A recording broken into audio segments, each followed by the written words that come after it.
What's going on, everybody? Hi.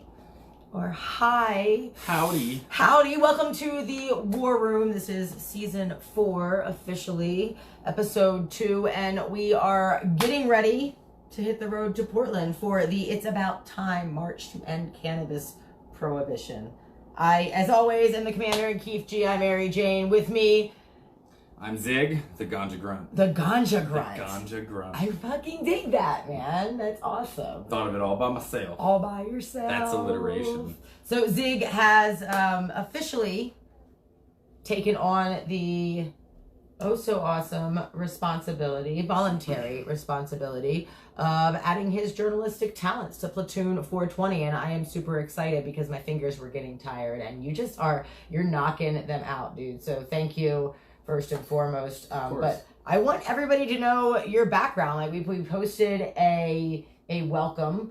And a lot of people that have been following and communicating with you instantly were like, "Oh my God, I didn't even know that about you." So, I mean, what's your background and what's the whole deal with Ganja Grunt?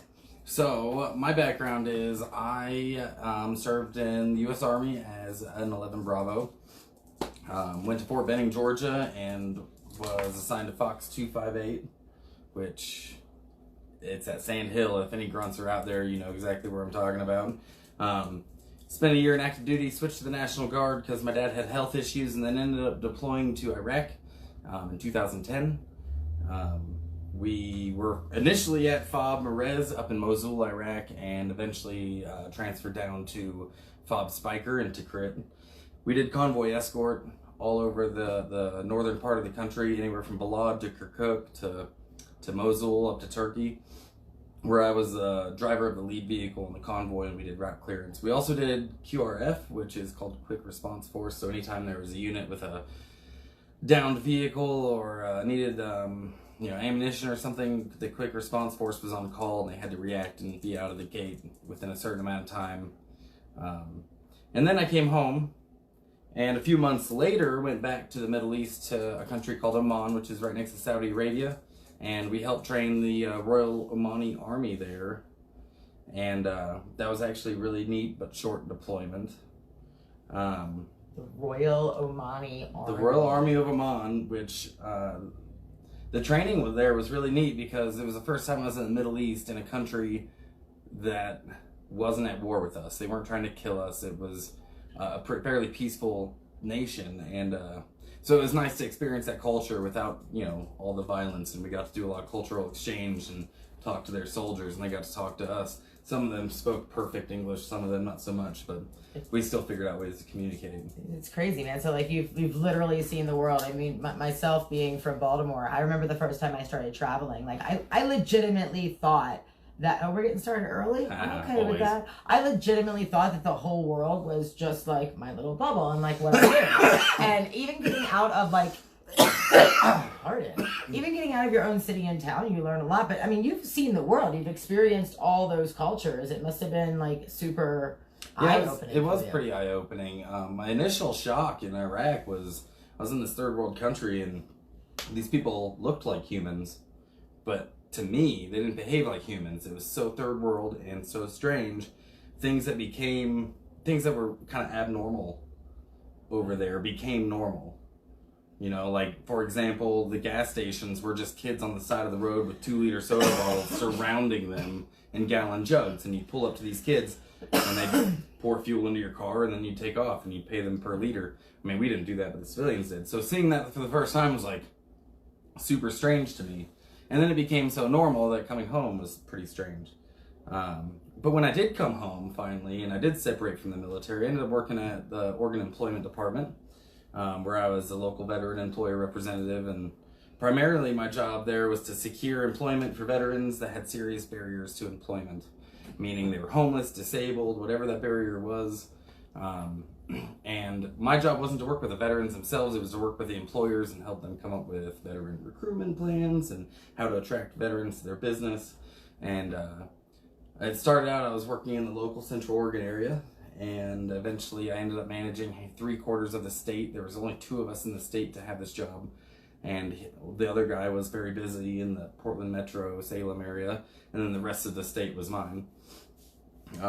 And yeah, I ended up doing that job for a few years before I wanted to see the nation. You know, I wanted to see the country that I had given so much for.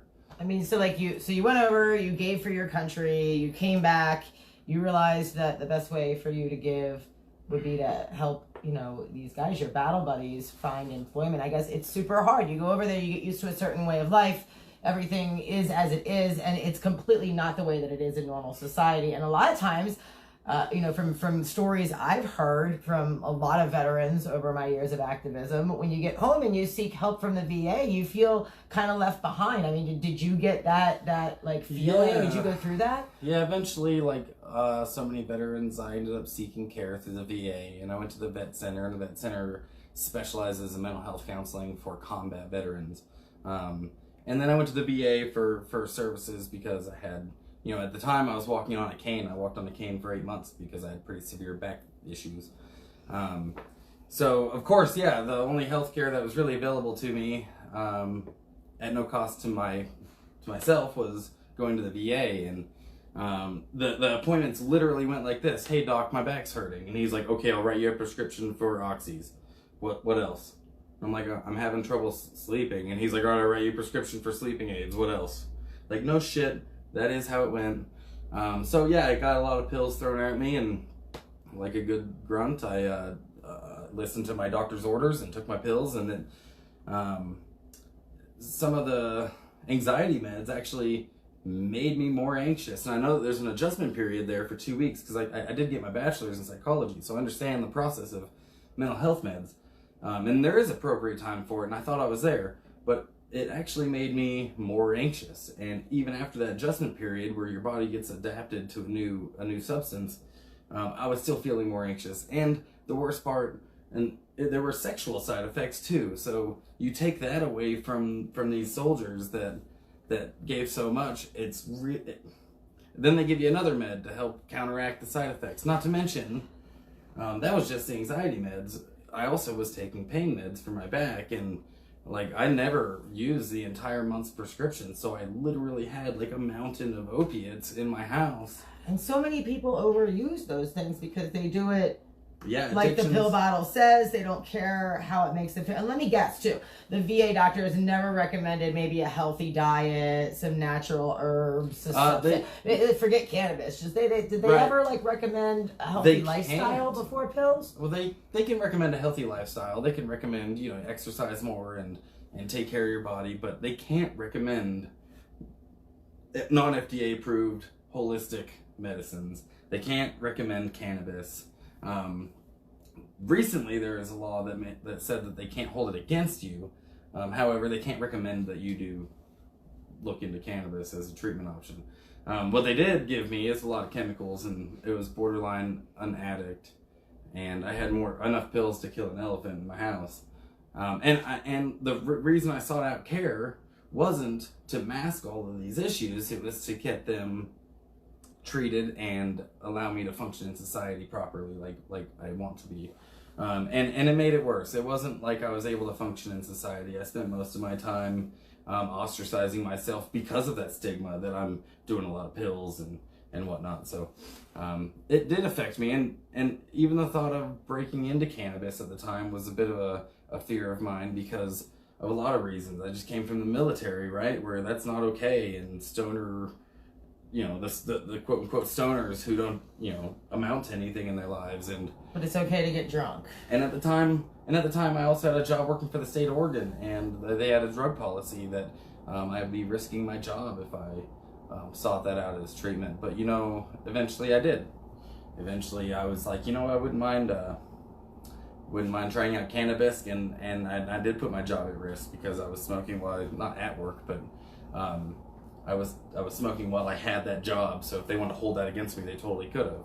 Because there's no employment protections for cannabis, even in legal states, which I was in a legal state. Yeah. And you got to realize too, for those of you, like, if you have a job that doesn't do random drug testing, if you get hurt on the job, they're going to drug test you, and if cannabis is in your system, if THC is present in your system, they're going to deny you any care just based on the fact that you use cannabis. And having no evidence whatsoever that the cannabis in your system caused the accident, No evidence as to when you used it, because this stuff can stay in your system. You know, I quit for 93 days once for a pre-employment drug screening, and I still failed. People don't believe me here, but 93 days. So there's no set time around this, because everybody's body is different. And why does our body hold on to cannabis more than it holds on to, say, you know, an opioid or a methamphetamine or these harder drugs? They only stay in your system for like 3 or 4 days because your body doesn't want them. It gets rid of them quickly, right? Your body knows that it needs the cannabinoids and the terpenes that are inside of cannabis, and it holds on to them for a long time for that reason. Even alcohol only stays in your system for about 3 to 4 days, I believe. So, you know, if that's not evidence right there that, your body knows what it's doing, right? And it knows what it wants. It knows what it wants.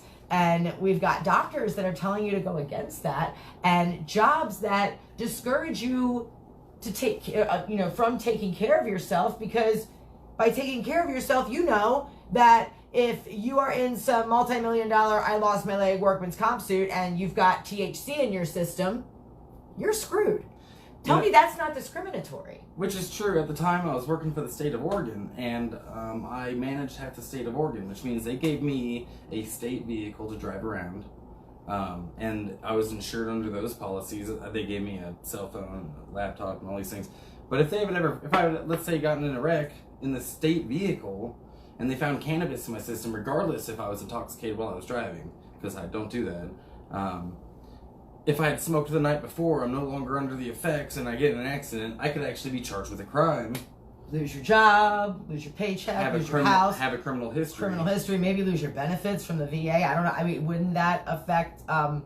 I told my father's story before, and he had cancer, and he wanted to try cannabis, but he was an ex-police officer, he was a veteran, and he was terrified that by breaking the federal law, it would affect his benefits, therefore affecting my mother and myself, because, unfortunately with a cancer diagnosis, you know that the time's going to come. At this point, it's just quality of life until there. And it wasn't long, but he wasn't allowed. He was intimidated. He was scared to try cannabis. Would your benefits have been affected had that car accident, scenario happened that you just laid out? So my benefits from the VA would likely not have been affected at the time, because the VA, they're no longer treating cannabis like it's a criminal condition. Like, so if you are a patient of the VA and you tell your doctor that you use cannabis, there's no repercussions that can come to you. It used to be that if you were on a pain management program and they found out you use cannabis, you might lose your pain medication too. But I don't know if that's still... you possibly need both. I don't know if that's still the case or not. But I do know that the VA recognizes that it has medical properties. That's good. That's positive. And I think that's kind of a new thing. I remember hearing about this over there. I mean, there's so last many, like 5 years or something like that. They've changed that policy. So. Yeah, there's so many organizations working towards veterans or for veterans' rights. I remember in 2018, I helped participate by doing a citizen response march across the Virginia state line into DC, where we ceremonially had somebody waiting with joints for us right there at that imaginary line that they make up. It says, it's illegal here. You're a felon here, but you're not here. Like there's a river. There's a river or some sort of like time warp like thing that just like. But no, that march was for the veterans, and they continue to do that. There's a bunch of veterans groups that are working towards that, because there's a big veteran suicide problem. You can't help but wonder, can access to cannabis prevent some of these suicides? It certainly can't hurt. I mean, it certainly can't hurt. And the statistic is that there's 22 veterans a day that commit suicide. However, that was a survey done in the early 2000s, over 32 states, I believe. It wasn't all 50 states. It was in the low 30s. And they came up with the average statistical number of 22 a day. So I don't know what the variance is between plus and minus at 22, but 22 a day is way too many. And there's no evidence that cannabis causes suicidal thoughts. However, there is evidence that the medications that I was on cause suicidal thoughts. Yeah, it's printed right there on the bottle. And if the medication doesn't cause the suicidal thoughts for you, perhaps withdrawing from it will. Sometimes. And that's another thing. See, that if you get put on a medication like that has dangerous side effects if you quit cold turkey, if you just completely stop. Let's say you get picked up with a joint in a legal state and you get a 90-day sentence, right? You get a 1-year sentence.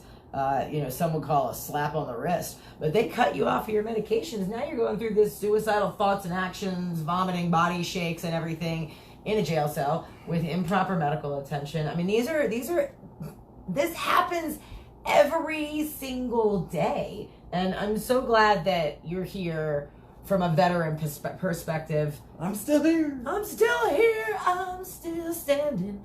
We should do like corny 80s karaoke. No, we shouldn't. Sesh one day.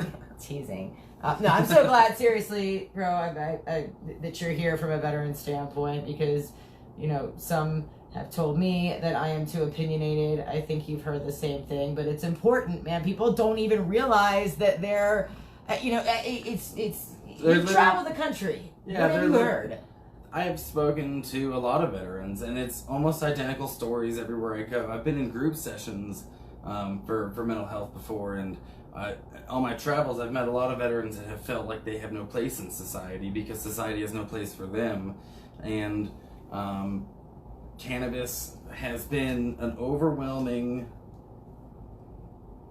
like similarity. I don't care what their background was, whether they were combat arms or whether they had some cushy desk job. I don't care if they never went on deployment or they did. I don't care what race they were, religion, every single one of them. Cannabis has been something that, in all the instances of veterans I've spoken with, has helped more than the medications that are prescribed to them.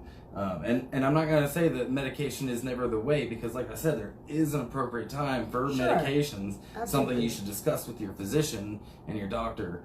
But for me, it wasn't helping. It was making the situation worse and into a more dangerous situation, to be honest with you.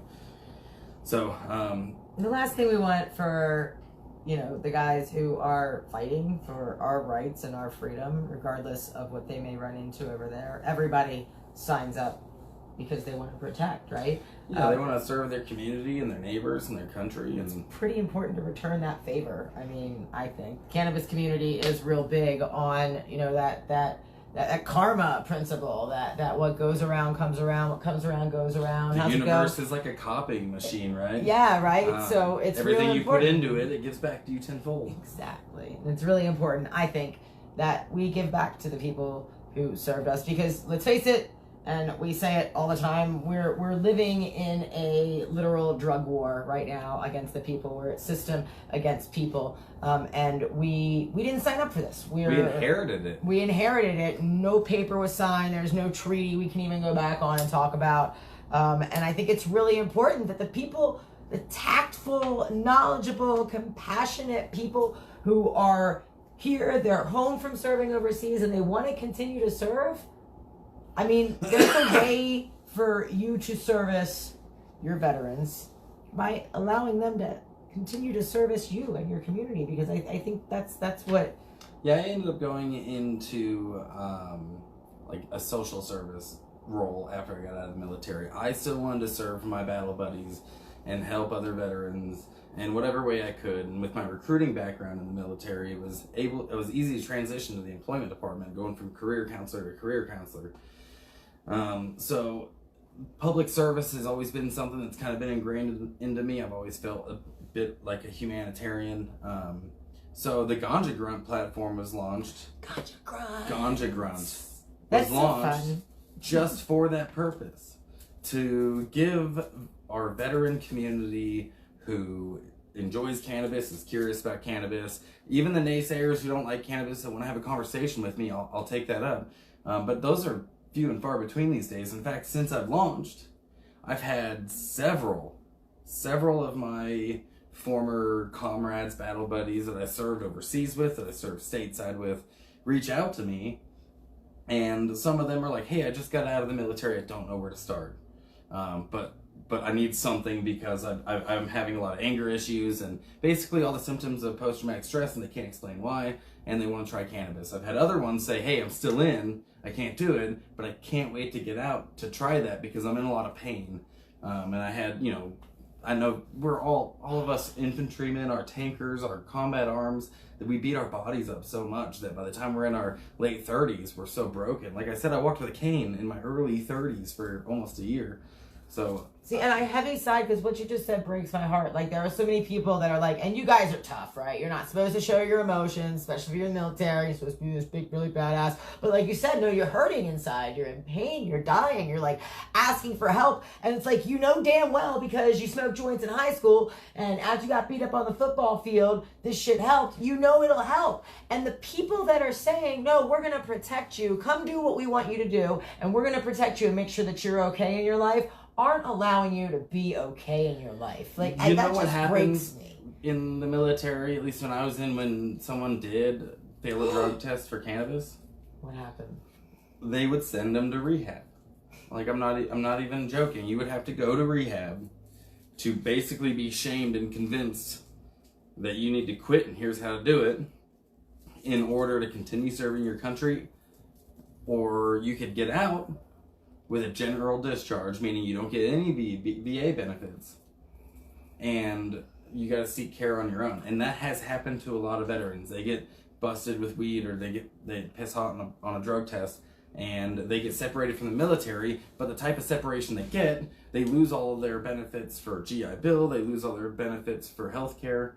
Oh, it's 420. It's 420, and you know what? Platoon 420 thinks that that's bullshit, that veterans should be able to use natural medicine. Active military should be able to use natural medicine. Spark this up while I'm running my mouth, please. To take care of themselves. There's no excuse whatsoever for the military institution to not allow its soldiers to be at their best all the time. I'm gonna pass that there. Who's watching? Are there comments to catch up on? Oh, yeah. It looks like there's a lot of comments that we should tackle now that we're burning one. Oh, I'm sorry. Hang on. So all right. down. Melody. Hey, there you are. This is awesome. Melody Hammond. Melody is an amazing... Melody, you're amazing. We met years ago. I haven't had the chance to meet in person yet, I don't think. But this woman is stuck in that can of closet because of circumstances as they may be. But she supports what we're doing. We want to get everybody out of that cannabis closet. You should be able to puff down this joint just as easily as, like, I mean, you don't get caught at the steakhouse down the street sipping a glass of wine. You get ostracized from the PTA. And we shouldn't be any different. Yeah, I mean, you go to McDonald's and shove your face full of salts and really unhealthy fats. Nobody's shaming you because they're in line behind you. And you know what? I love me some trans fats and some fries. Who doesn't? Like, I'm not... But whatever your vice is, there are plenty of them that are legal and unhealthy for you. And this one's arguably fairly healthy. I won't say that it's completely healthy because it's not healthy to inhale free radicals into your lungs, but... There are other ways to ingest cannabis. In fact, I'm going to be going over that. With all the veterans that have reached out to me and asked, like, hey, how do I get started? I'm actually in the middle of creating a beginner's guide to cannabis. For anyone who's curious, anyone who has questions, I'm going to try to make it as comprehensive as I can. I might even go over it in one of my own videos. But primarily, I want veterans with questions to have some of them answered, to know how to start, because with the legalization, we have so many different types of cannabis. We have, smokable flower, we have vapes, we have dabs, we have topicals, we have tinctures. Like, there's just what's all of it mean, and I want to answer some of those questions. So look forward to that coming in the next couple of weeks. I'm still working on it. I'm going to make it beautiful and perfect it, And you've got somebody who worked with the employment department, who's got experience as a veteran, who's talked to veterans nationwide to understand what their needs and concerns are, putting this together. So thank you for offering that voluntary service. You guys, again, we do this just to do this. I do this because I want to see a more free tomorrow for my son. I don't know what your personal reasons are, but that one's at the top of my list. And we're not going to stop. We've gotten a little bit further, actually, thanks to generous donations from the community. We're going to be able to at least start heading to Oregon. Wait, before I go there, I'm skipping the strain review. What did you think of this? that weeds. I think it's so good. We forgot to catch up on the comments. Oh, that's how good it is. Because we got OD Dub that's saying truth sig. I don't know what you were talking about. It seems like it was a while ago, but of course, man, I speak the truth. That's what we do. We got Becky Jean. So Becky Jean is a great friend of ours. We traveled together for a good few months. She's an amazing soul, an amazing person. Love you to death. She said, I puffed on a joint yesterday when my mechanic picked me up. Hey, how are your brakes, by the way? He walked up on me, cheeking it quick before he took me to my van. Busted. Nope. He tokes too. Who doesn't toke? Yeah, that's a good point, Wanda. Like, cannabis use spreads amongst all demographics. All of them. Male, female. It doesn't matter what your age is. There are people within your demographic that smoke. There doesn't matter what your race or religion is. I know the staunch Mormons that aren't supposed to be doing it, they're doing it. I know, same with Arabs and Muslims. They're not supposed to be doing it, and they still drink caffeine and smoke weed. It's a secret. That kills me, too. I mean, Kush comes from that Afghani climate, man. I mean, that strain, like, that beginning, like, Kush strain that's like, spread into so many different clones right now, that Afghani Kush. That comes from that climate. Like, that is that Muslim, Middle Eastern culture. Like, we have them historically, traditionally, to thank for that, because we've been using cannabis since the beginning of motherfucking time. We've got 5 minutes left in 420. Of 420, because we do know that 420 does last for 10 minutes, right? You got 420. It's official. And then you got 421. And then you got 422. It's like sequels. It's like Sharknado, but for 420. There's just forever. It's like math. There's like 10 of them. It's like math. Oh, I'm catching up too to the comments. You guys, by the way, we have been looking into different multi-streaming platforms and ways to get this out on multiple pages so we don't have to pick and choose one, and ways to keep up to date on your comments and even allow you guys to call in and interact live with us. So bear with us here. We've got some exciting shit coming up in the next few weeks, man. We're gonna get real fancy. And having callers call in, we really do want to not have this be a show about us talking at you. We want to bring you guys into it.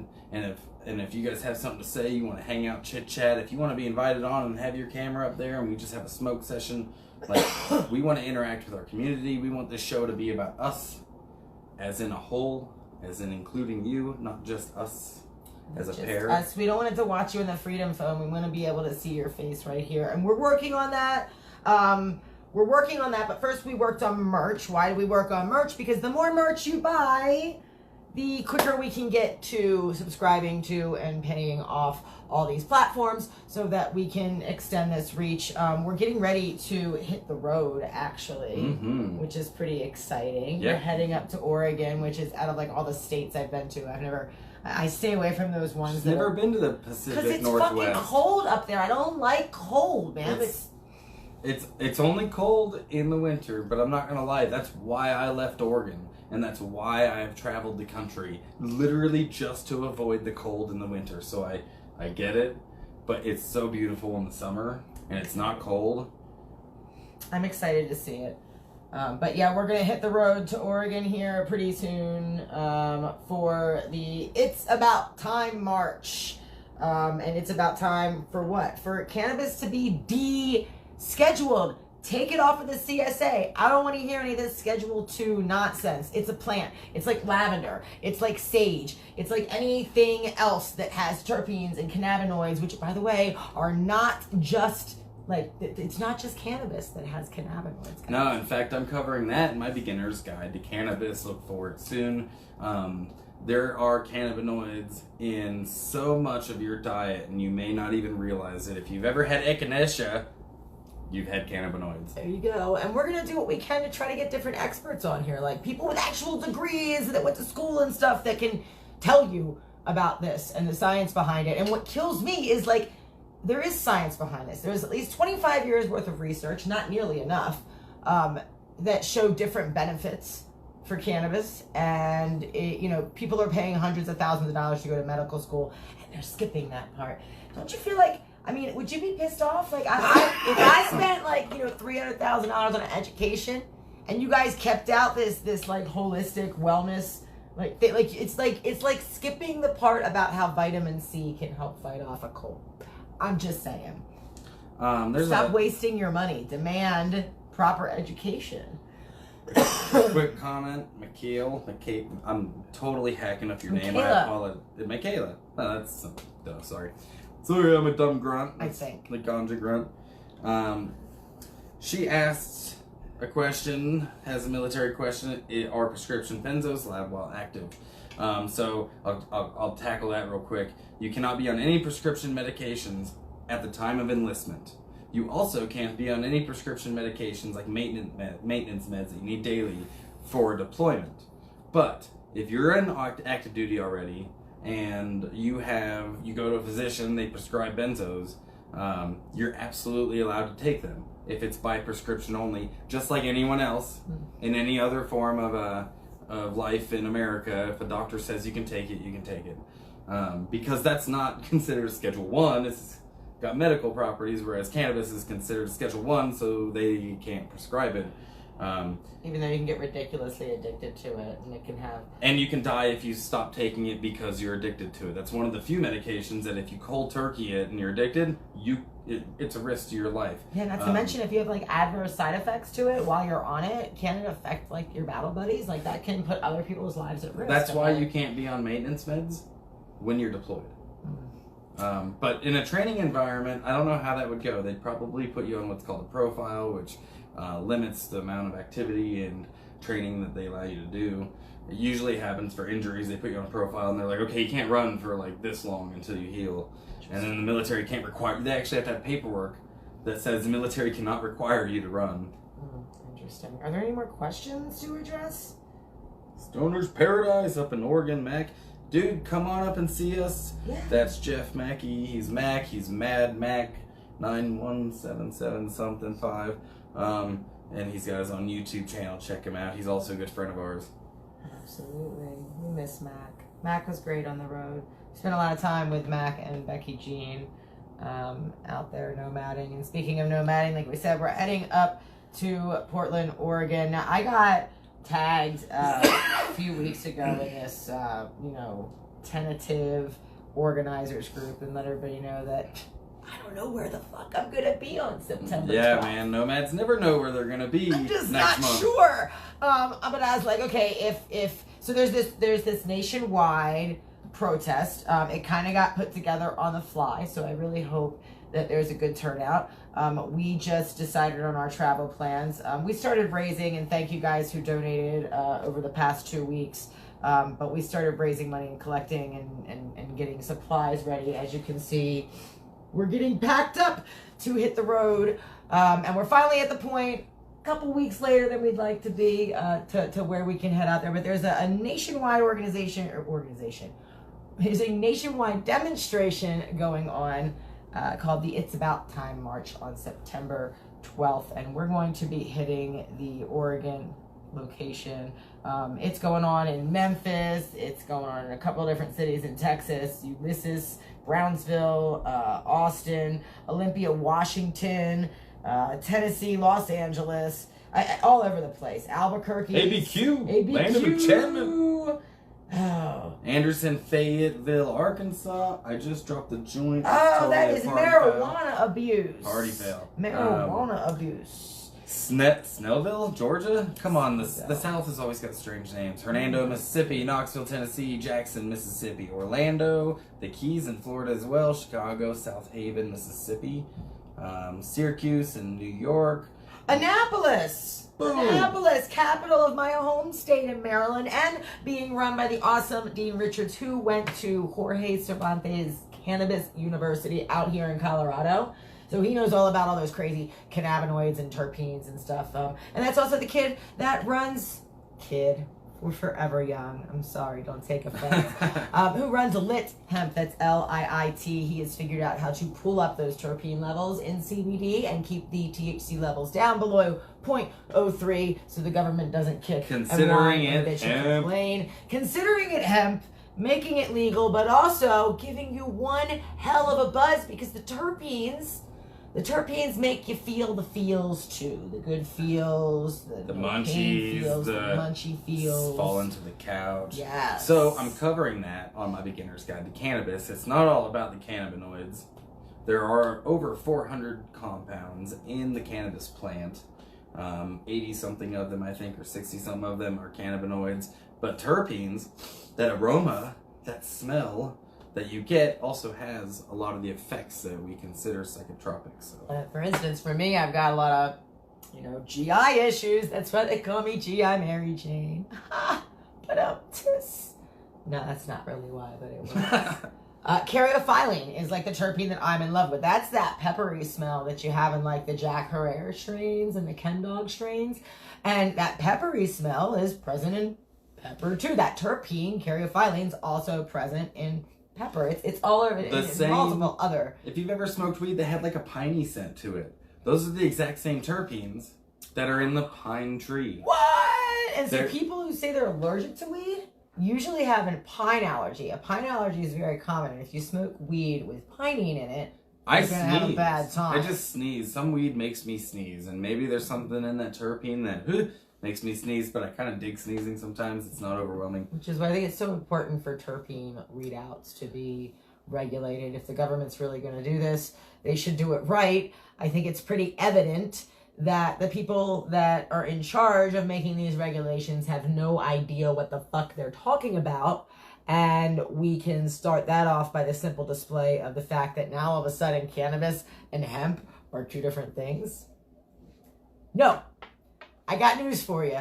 If you talk to an herbologist, it's cannabis. It's the same plant. It's the same species. It's cannabis. And it's really difficult to try to grow it below 0.03. A lot of these hemp farmers have to destroy a lot of their crops because they come in above the testing level. Because guess what? Mother Nature kind of has like 99% say in what's going to happen there. We can genetically modify and alter and manipulate to the best of our ability, but at the end of the day... Yeah, we learned this on Jurassic Park, man. Nature finds a way, and maybe they were talking about the THC levels in hemp. Perhaps. Which kind of segues us pretty well into the news, but before we get there... we're going to try to keep you guys up to date while we're on the road. We're going to do some man on the street interviews, time dependent and person dependent. I'd like to get in the face of some people who don't understand why it's so important to end prohibition and how many people are actually dying over these laws. Yeah. I want to know why those people think that twisted way that they think. I don't know that it's for any other reason but because currently the only people who are alive when the war on drugs was actually created are very, very old, right? So the people who are actually influencing laws and politics and stuff inherited that cultural stigma. And by cultural, I don't mean anything but besides the type of life that you agree upon amongst your neighbors and your community. That's what a culture is. We do it so that way we have a group to be around and we can invite people to our group who like our culture. Culture's for survival, and you see it in all sorts of life out there. So we were raised in that culture that this is what, like, drugs are bad, and I think that the reason that we still have it, even though we are breaking through a lot of barriers just in our generation, is because we inherited that culture. Just like people think that polyamory is bad or prostitution is bad. What two people decide to do should not have any government oversight on whether or not we allow them to do it. We're not supposed to be governing morals. All right? That's a good point. That's a good point. And AJ Fisher just asked an important question, and we've been talking a lot about that. We should tackle that question, AJ. That's we have been talking a lot about it. Wasn't in the outline. Definitely worth talking about, and Yeah, so AJ says, can you two comment on the federal reclassification vote? I got an email from Normal about it today. So I It's called the W.A.R.R Act. And there was an identical one that went through Congress not too long ago, a year or two ago. They just keep evolving over the years, really, and changing names. And we've gotten to a good step, I think, now, because the declassification is actually in there for, like, the first time. It takes cannabis off of the schedule, the Controlled Substance Act. So it's no longer a Schedule anything substance. But remember, kiddos, always read the fine full print. text. Come on now. So it's frustrating. I'm going to bring up the bill. So what's actually in the bill is that it declassifies it, and it also starts the process to expunge the records of people on the federal level, not the state level. Most drug convictions in America are at the state level, so the states would have to manage their own programs after this happens. However, on the federal level, they'll declassify cannabis as a drug, which that sounds wonderful, doesn't it? The fine print, however, goes on to adding a 5% tax on cannabis, right? Federally. Federal tax in all states. Keep in mind, dude, it's like 40% tax in some states for you to go buy weed. Like, you know, the weed's $10, but you end up paying $4.50 for taxes. I mean, you're almost, it's insane. You're paying, and that's just going to fund these industries that are overregulated within the states. But the states are overregulated because they're terrified of the government, the federal government, jumping in and strong-arming them at some point. So it's like a trickle-down effect and a lot of unintended consequences, although I question if they're unintended or not. And one of the unintended consequences, if you dig a little bit deeper into the W.A.R.R Act, it'll put that 5% tax, and where is it going? Well, it goes to the Department of Justice. Okay? What? So, wait, what? So the majority of that 5% will go to the Department of Justice. Now, the same guy's locking us up for weed. So if you look at the Department of Justice's funding, which is, you can pull it right up and see where they spend their money. It's an overwhelming, like 80% of their funding is spent on law enforcement, right? Very small amount of the Department of Justice's budget is actually trying to, in court, bringing somebody up on charges and trying them, and most of their money is going into law enforcement. So they're basically saying, hey, instead of extorting this money from you through threat of violence because it's illegal, we're going to go ahead and implement a tax on it. We're going to extort it from you just to continue funding the rest of the war on drugs. Hey, look over there. Look over there. That's what's going on. And most of our, you look at the DOJ, most of their funding goes to law enforcement. You go look at the funding for that law enforcement section, most of that goes to the war on drugs. So they're actually asking cannabis users to fund the war on drugs against their own private citizen or peaceful citizens who are creating no victims. They just like cocaine. Or they like eating mushrooms. They like doing what they do. They haven't hurt and anybody. if these people are creating victims, I think we should hold them accountable. If they're stealing from people to get their drugs, they should go to jail for it because they created a victim. However, if you just went to some scummy dude and bought some cocaine off of him and did cocaine and didn't hurt anybody, why are the cannabis users now supposed to be funding that? And that is, in my heart, just something that I think we should not accept as cannabis users, even though they're dangling this shiny bow in front of you that we're going to take it off the Controlled Substance Act. They're asking you to fund the internment and arrest and kidnapping of other drug users when they very well are facing the same things that cannabis users have been facing for the last 100 years. And what turns my stomach about it all is, okay, so if we're removing cannabis from the Controlled Substance Act and therefore making cannabis illegal, you're going to take away about 60% of the police officers' day. Because all they do is run around arresting people for nonviolent crimes.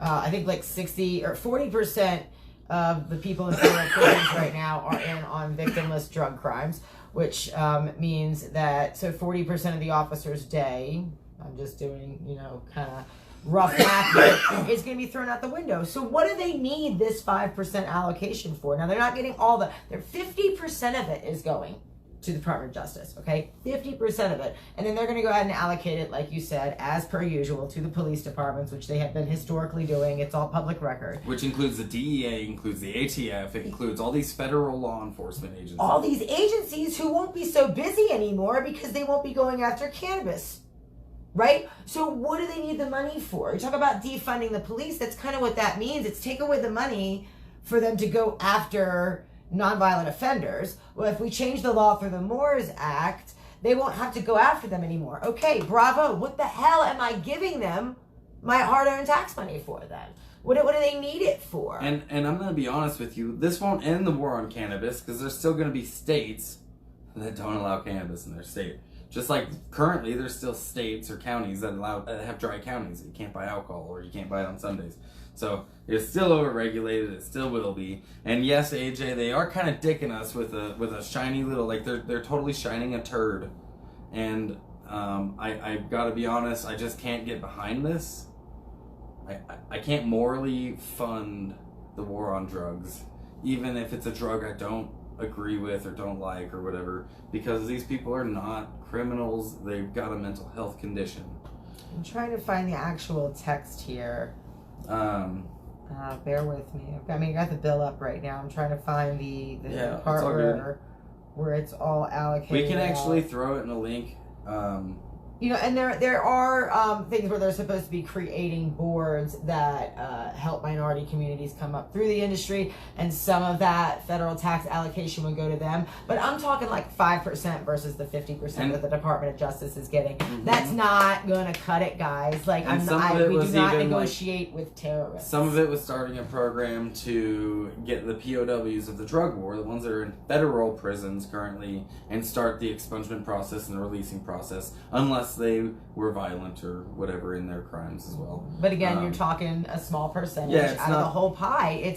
It's the way that they have these funds allocated. It'll be underfunded. It's kind of backwards, in my opinion.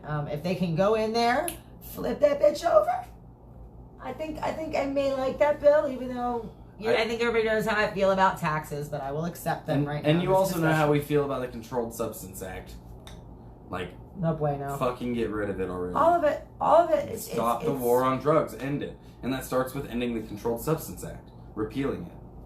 That's not fucking with the regulations to move on to a story that...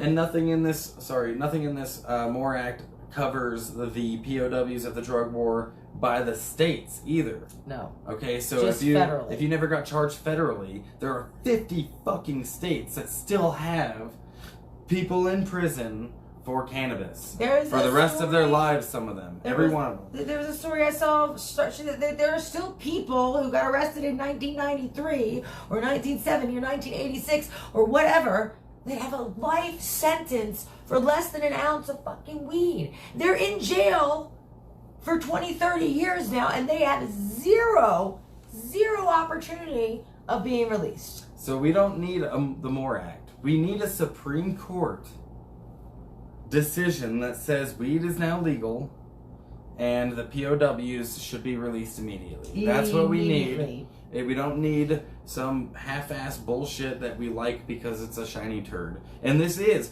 People say you can't shine a turd, and that's bullshit because they did it. Look at our president.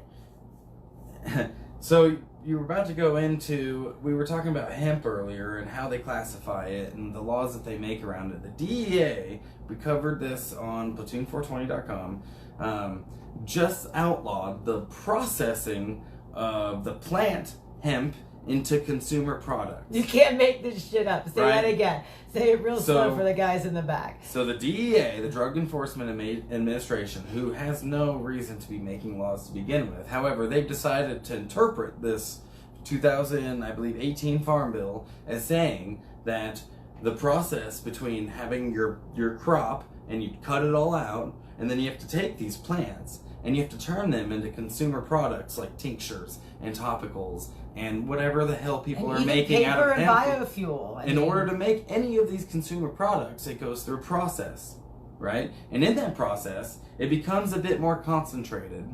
So it no longer fits the definition of the 2018 Farm Bill of what of what hemp is. Hemp is defined as having less than 0.3% THC.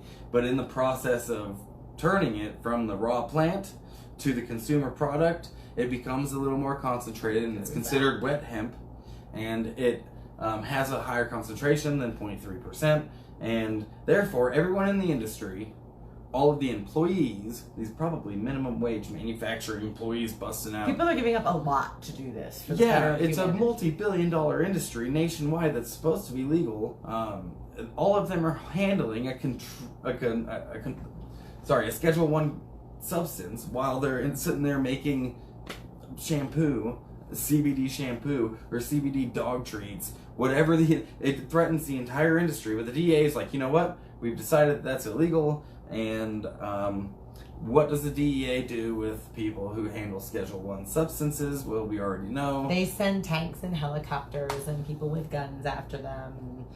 And while they're out there farming and singing, whatever hemp farmers sing, Bob Marley, whatever, they come around the corner and they also that totally makes sense. Like, that guy's totally scary out there, trimming Not to his plants mention, up and stuff. the abuse continues. Not only do they come after you with threat of violence and death with guns, they will seize your property, freeze your bank account, civil asset forfeiture. If you made money paying for your house or your mortgage off the profits of CBD, but you were handling a Schedule 1 substance, that's not your house anymore because you use drug money to pay for it. Oh, you bad criminal. You grow drugs and we're putting you in jail, and we're going to take all your stuff too because you must have got all those things from those drugs. Nope, this test 0.4%. Sorry, buddy. This is unacceptable. Not to mention, they get you for laundering money. They get you for if you had any online purchases.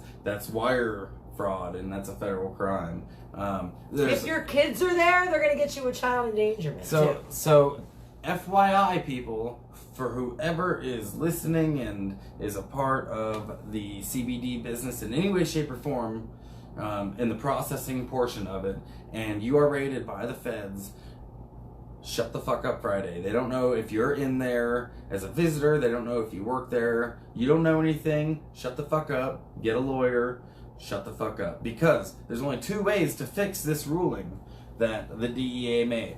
Two ways. One is either it's a bill that winds its way through the House and Congress and all the way to the President's desk and gets signed that amends the 2018 Farm Bill. Or it takes a federal judge to make a decision.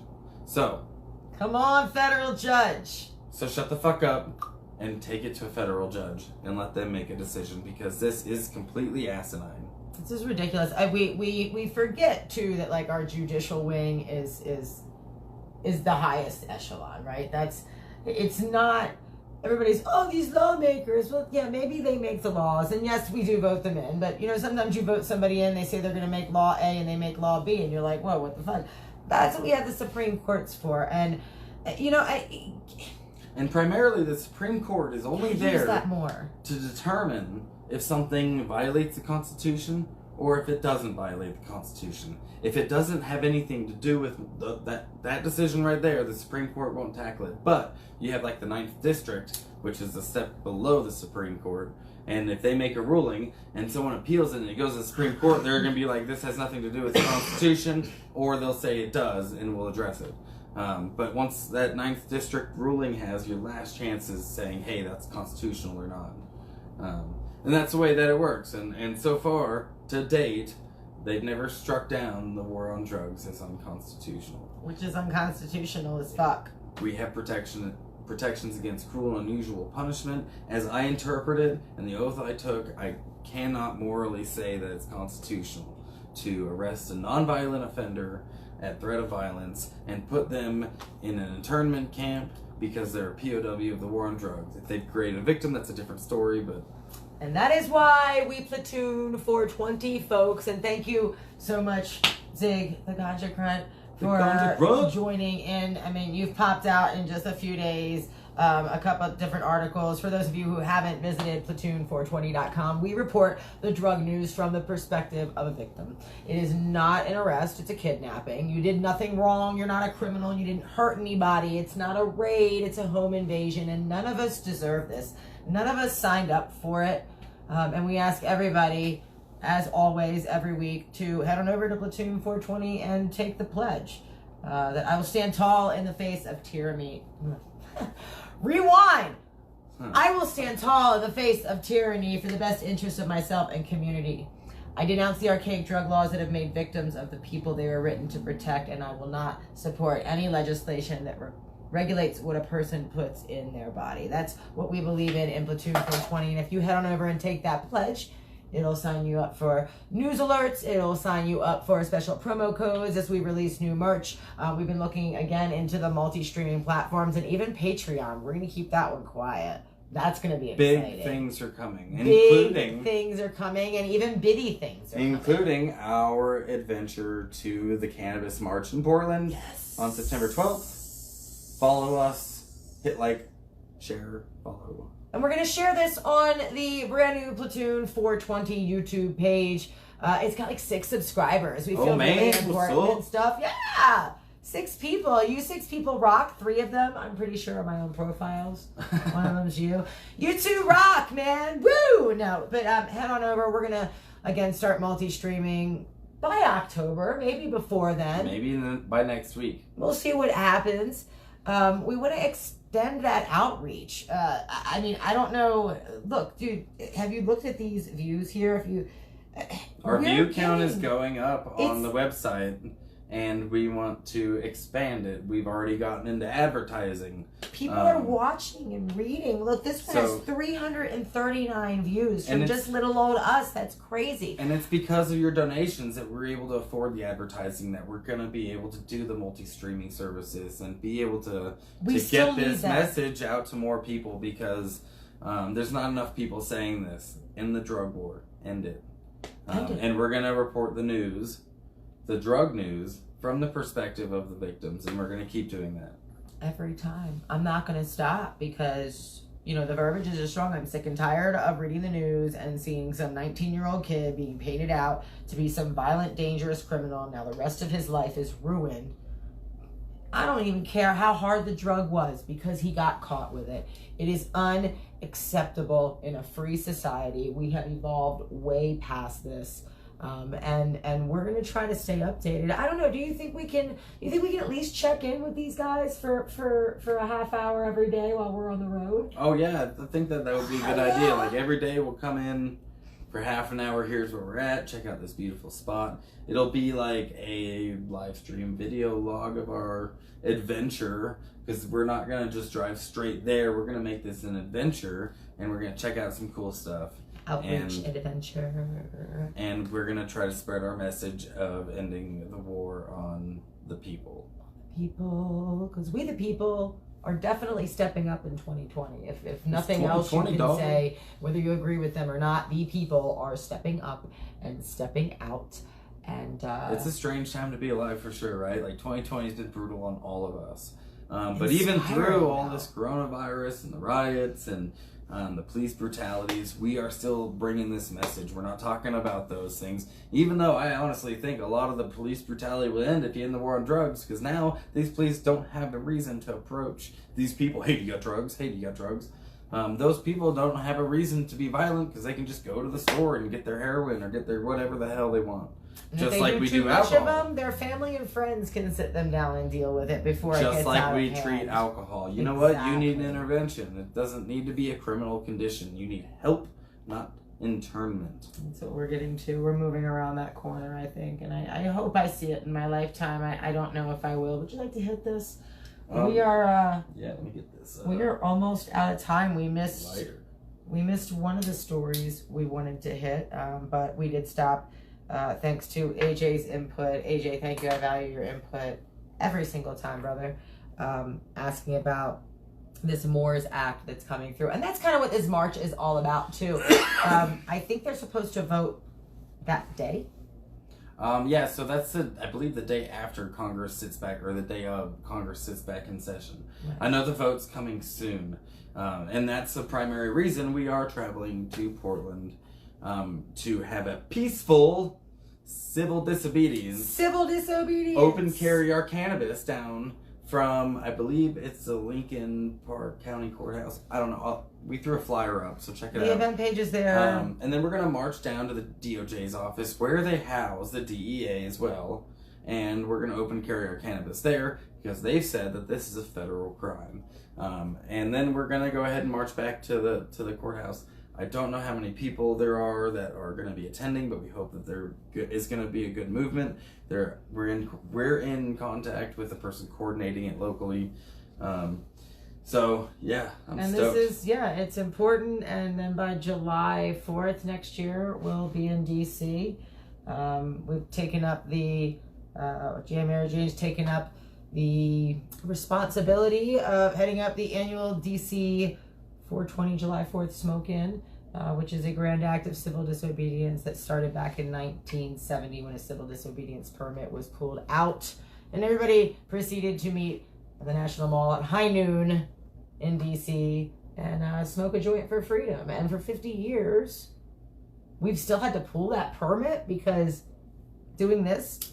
You have to get permission to be civil. Because doing this in public is somehow bad. It's civil disobedience. So we are renewing that permit, and the honor has been placed on yours truly to move that forward, at least for the next 5 years on a commitment. So we're not going to stop. This is something that is near and dear to me. You all know that. Zig is just as passionate for his own reasons, and now here to discuss that with the veterans. And I still think you should get your own show going, man. Your own veteran view, perspective. I think if anyone wants to hear from me, and you want to hear my own show, I'd be happy to do that. But in the meantime, I want to focus on the drug war news, and if I want to break into that, I think I'm maybe a few months away from doing that. But let me hear from you if you want my own show, and then you can come to the War Room and see us both. Oh, but you like, somebody wants it. Yeah, like one person just hit the button a lot and it made me feel good. Like, yeah, yay, dopamine. Absolutely. So we're about there.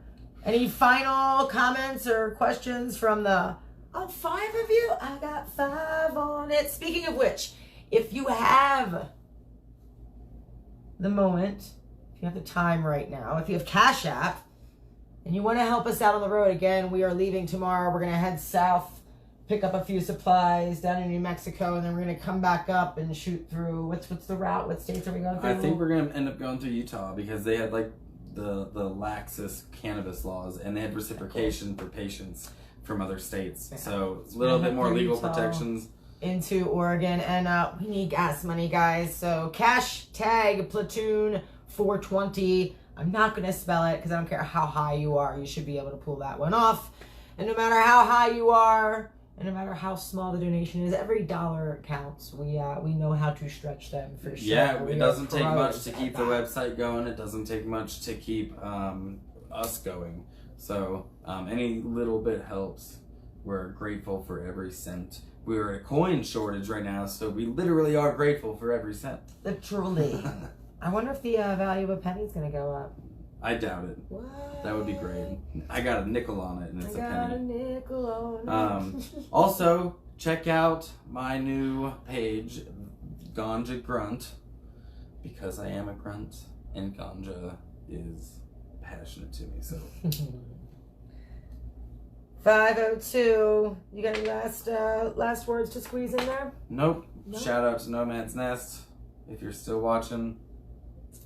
We are out, guys. We're going to hit the road tomorrow and do our best to keep you updated on our travels.